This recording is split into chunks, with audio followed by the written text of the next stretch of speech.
करते हैं। मेरा नाम शिखा मिश्रा है।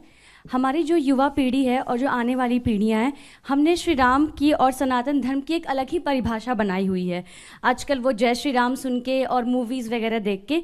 तो आपसे मैं जानना चाहूँगी कि हमारे लिए कौन सा सही तरीका होगा जिससे हम प्रभु राम को जान पाएँ जो प्रभु श्री राम हैं। देखिए, जो आपने बात कही वो सही बात है। मूवीज़ में एक इमेज बनी हुई है कि टीका लगाए, कंठी माला पहने और धोती कुर्ता पहने व्यक्ति विलेन ही होगा, ये तय मान लीजिएगा। और इतना ही नहीं, धर्माचार्य तो धूर्त होगा। इतना ही नहीं, प्रोफेसर मजाक का पार्ट होगा। पढ़ने लिखने वाला छात्र बेवकूफ होगा, वो चतुर महालिंगम होगा।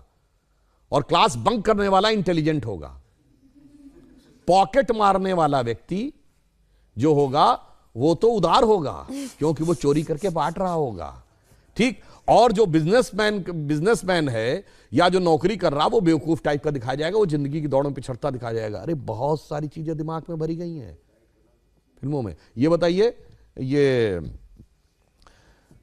फौजी के डिसिप्लिन का मजाक उड़ेगा। हर हिंदी फिल्म में साउथ इंडियन मजाक का पार्ट होगा।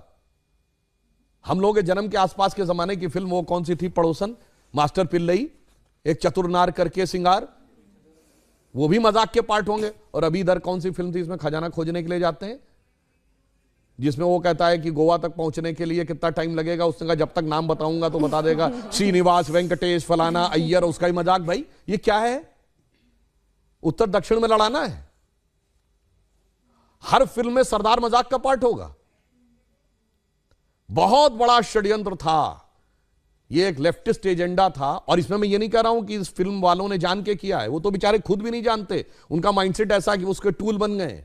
तो नई पीढ़ी ने तो बहुत कुछ ऐसा ही देखा है और ये बड़े करीने से उसके दिमाग में बैठा दिया गया है। अरे भाई, हम लोग भी बच्चे थे तो ऐसी बात रहती थी, बाबा आ जाएगा, झोली बाबा पकड़ के ले जाएगा, तो मतलब वो दाढ़ी वाला बाबा ही झोली होगा। और मैं किसी के प्रति अवमानना नहीं करना चाहता, मगर एक बात बताइए, कभी किसी मौलवी को नेगेटिव रोल में दिखाया गया हो तो बताइए। इवन आतंकवाद वाली फिल्मों में भी उसको करेक्टर रोल में दिखाया जाएगा। ये सोचने की बात है।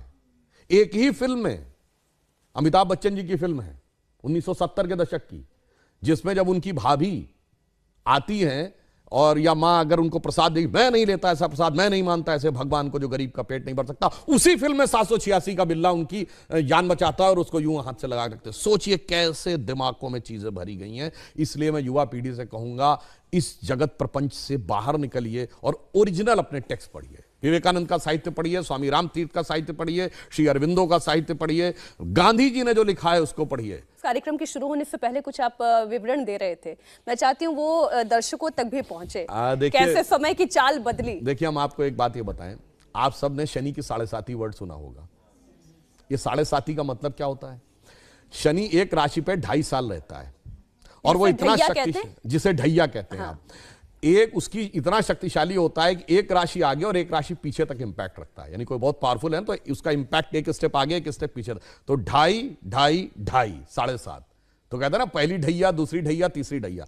12 राशियां हैं तो टोटल कितना हुआ? 12 × 2.5, 30 ईयर्स।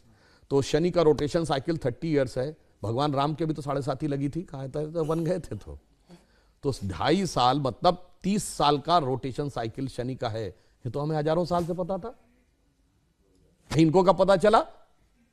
अभी 100-200 साल पहले। और ये बताते हमको, यार हम साइंटिफिक थे, तुम नहीं थे।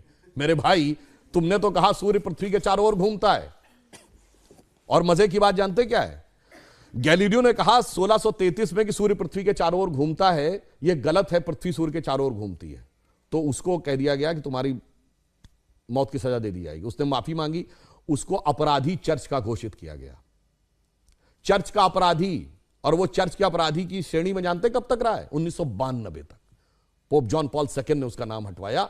वरना जिस जमाने में स्पेस में सैटेलाइट पहुंच गया, आदमी 69 में चांद पहुंच गया, और तब तक वो इस बात के लिए दोषी था। मगर कोई नहीं कहता उनसे कि आपके धर्म में कोई आपत्तिजनक बात लिखी हुई है, इसे हटाने की आवश्यकता है। मगर जहां सबसे साइंटिफिक बातें लिखी हैं, वहां पे लोग कहते हैं कि इसमें हटाने की आवश्यकता, उसको हटा। इस षड्यंत्र को समझना चाहिए।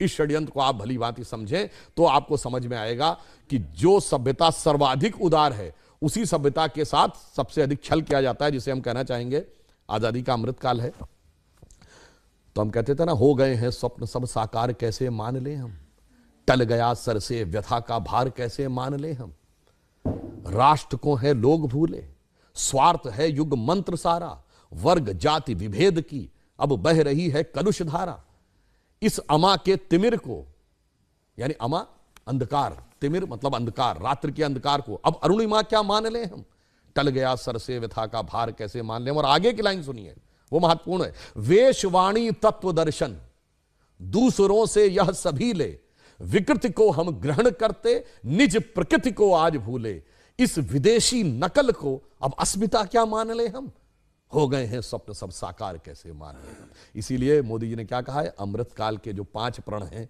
उनमें पहला है भारत को विकसित राष्ट्र बनाना है, दूसरा है गुलामी की मानसिकता के हर प्रभाव से अपने को मुक्त करना है, और तीसरा है अपनी विरासत पे गर्व करना है। इसीलिए गुलामी की इस मानसिकता से बाहर निकलिए तो नया भारत दिखेगा, जिसके लिए हम कह सकते हैं कि स्वप्न देखा था कभी वो आज हर धड़कन में है और एक नया भारत बनाने का इरादा मन में है।